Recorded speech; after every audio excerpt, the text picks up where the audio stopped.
La dernière partie, c'est des questions plus générales, plus conceptuelles.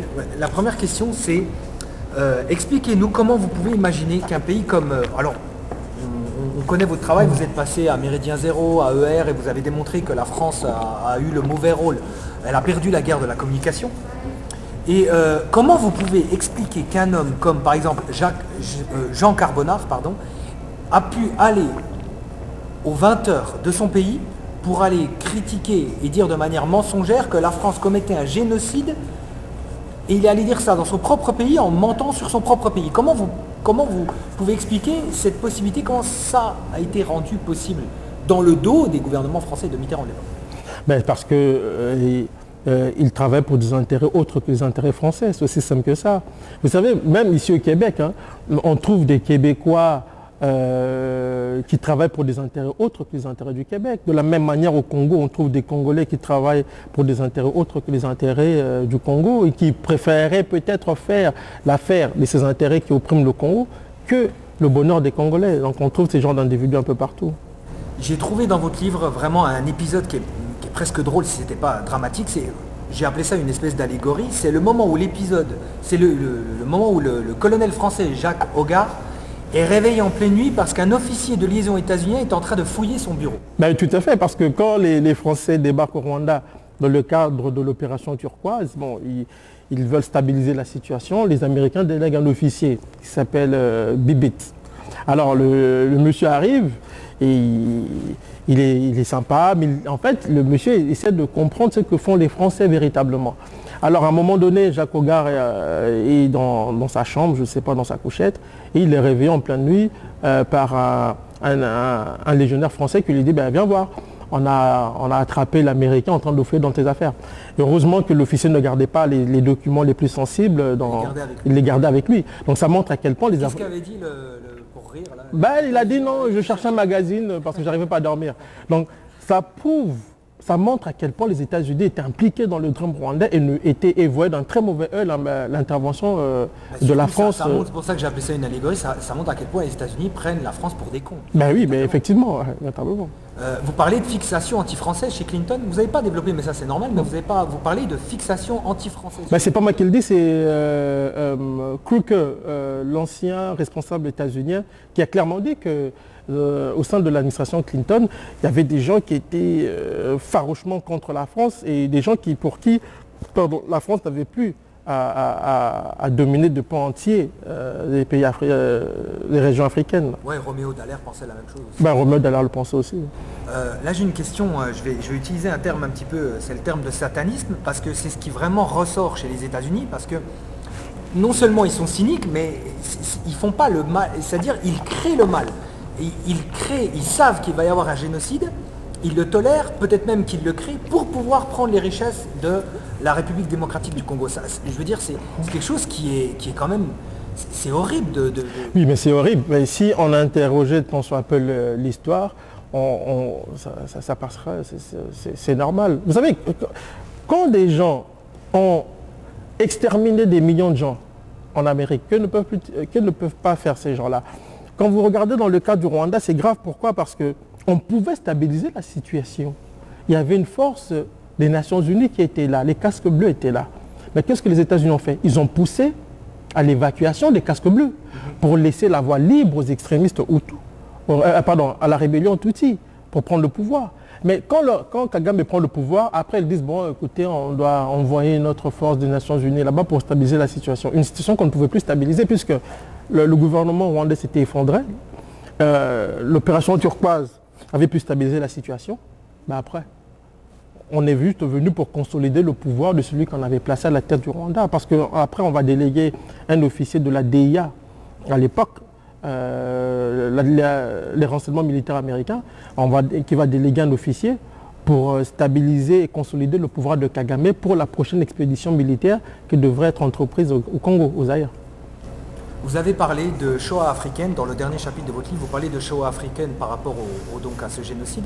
Donc vous dites que la communauté internationale a sanctuarisé le génocide des Tutsis au Rwanda. Évidemment, ce terme de Shoah ne signifie pas que le génocide est à la hauteur du génocide des Juifs, c'est pas ce que ça veut dire. Je pense que vous voulez dire par là, vous allez m'arrêter si je me trompe, je pense que vous voulez dire par là qu'on a voulu créer un sanctuaire pour pouvoir réprimer les éventuels négationnistes dans votre genre. Est-ce que vous êtes d'accord avec ça? Oui, bon, déjà, je veux dire, moi, je n'aime pas la compétition victimaire. Que ce soit dans le cas des Juifs, des Arméniens, des Congolais, des Rwandais, pour moi, un mort est un mort de trop. Il faut respecter la vie humaine et on ne peut pas accepter que des gens se fassent massacrer pour x, y raison. Maintenant, dans le cas du Rwanda, si on a sanctuarisé, c'est pour ne pas qu'on interroge l'histoire, pour ne pas qu'on connaisse la vérité. Quand on sanctuarise l'histoire officielle du Rwanda, c'est pour empêcher qu'il y ait un questionnement.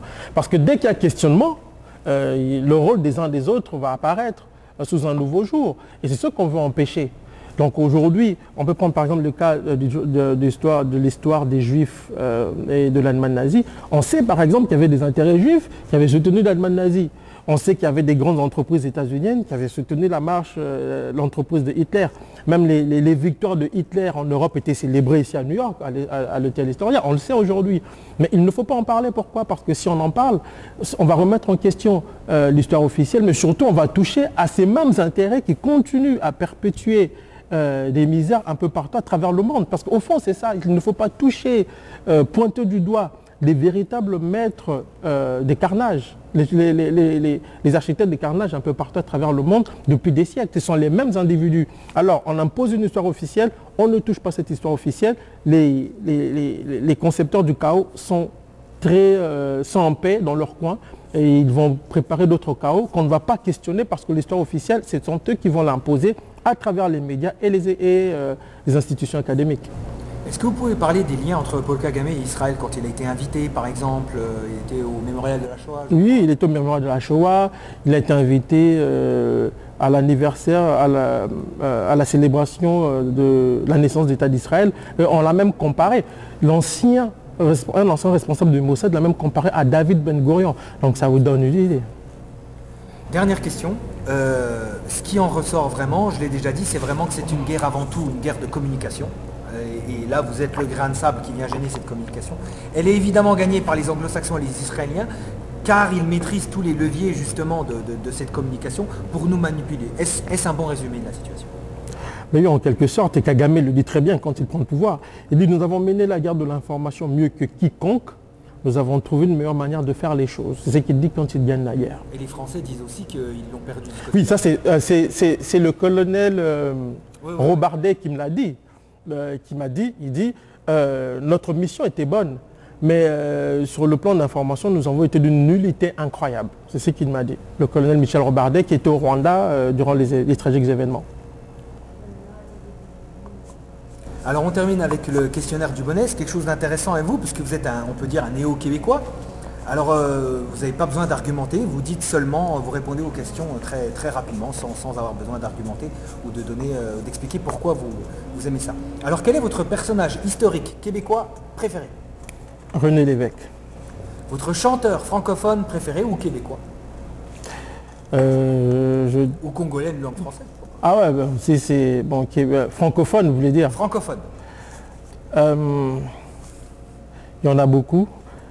Préféré, je dirais...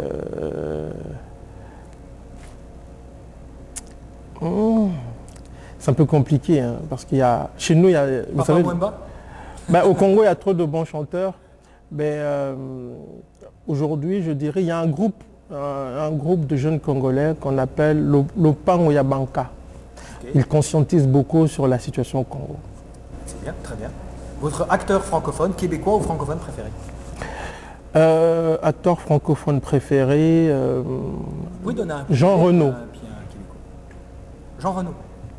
Ah, Jean Reno. Jean Reno. Ah, Jean, okay. C'est Reno, Reno. C'est Reno. Ah, Reno. Ah. En un mot, ce que vous aimez dans notre province? La poutine. En un mot, ce que vous détestez? Vous avez le droit de parole. Hein, l'hypocrisie des Québécois à certains égards. Votre écrivain préféré? Il y en a beaucoup. Mon écrivain préféré... écrivain. Ouais, préféré. Ça peut être essayiste ou... J'aurais plutôt vraiment au niveau du style, celui qui... Au niveau du style, j'apprécie bien Si vous deviez donner envie à quelqu'un de lire quelque chose voilà, c'est ça un peu. J'aime, bon, francophone, vous avez dit, ouais, oui, bon, on parce que parle ouais, francophone, il y en a, mais bon, moi j'aime bien les enquêtes, ce genre de choses-là. J'aime bien les enquêtes de Pierre Péan et de Charles Nana, que je connais très bien. Oui, bien sûr, ils sont beaucoup cités dans vos livres. La qualité que vous appréciez chez les Québécois? Ben, je trouve que ce sont des gens quand même qui ont un grand cœur. À chaque fois qu'il y a eu des événements malheureux en Haïti, un peu partout, ils se sont mobilisés pour eux. Oui, c'est vrai. Un défaut qui vous horripile chez les Québécois? Parfois, ils sont un peu hypocrites. Okay, oui. Si vous aviez un seul mot pour décrire Montréal? C'est une très bonne ville. Il fait très froid en hiver, en tout cas. Et les gens sont bien. C'est-à-dire c'est une ville qui est très cosmopolite, il y a bien de monde. C'est une très bonne ville, je crois. Votre film québécois préféré? Si vous en avez... Bon cop, bad cop. Ok. Votre livre fétiche? Livre fétiche, ça veut dire celui que vous auriez constamment sur la table de nuit? C'est le livre de... Bon, il y en a deux. Il y a celui de Cheikh Anta Diop, mais il y a aussi celui de l'ancien président ghanéen Kwame Nkrumah sur le colonialisme. Ok. Et votre endroit préféré au Québec, si vous avez visité la province? Mon endroit préféré au Québec. Ça peut être un endroit précis à Montréal? Ouais. J'aime bien le Mont-Royal. Ok. Bah, merci beaucoup, M. Mbeko. C'est moi qui vous remercie. Merci, et en espérant vous revoir et vous interroger une autre fois. Pas de problème. Pour vos prochains livres. Pas de souci. Merci. Merci à vous.